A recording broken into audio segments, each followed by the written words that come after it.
અહીંયા આપણે રમીએ છીએ ફ્રિક્શન ગેમ. તો એનામાં સૌથી પહેલાં આપણને ડાયરો ચાલવાનો છે. તો કયો નંબર આવ્યો? 2 અને 6, અને સરવાળો કરીએ તો બનીએ 7, 8, 8. તો 1, 2, 3, 4, 5, 6, 7, 8. તો આ શું છે? 1/3. તો અહીંયા આપણને શોધવાનું છે 1/3, અને જ્યાં પણ હોય આપણને એને કાપી દેવાનું છે. 1/3 કાપી નાખ્યો. ફરીથી આપણે ડાયરો ચાલીએ. શું આવ્યું? 5 અને 5, અને સરવાળો કરીએ તો બનીએ 10.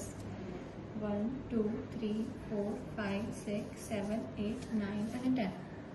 10 શું છે? 1, 2, 3, 4, 5, 6. 6 તો એટલે 2/6 છે. તો 2/6 શું થાય?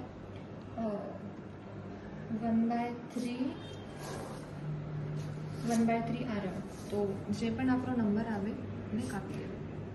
ઠીક છે. તો પહેલાં આપણને ડાયસો ચાલવાનો છે, અને પછી જેટલો પણ નંબર આવે એટલા કદમ ચાલવાના છે, અને જો પણ નંબર આવ્યો આ તમને ફ્રિક્શન ટેબલમાં કાપી દેવાનો છે.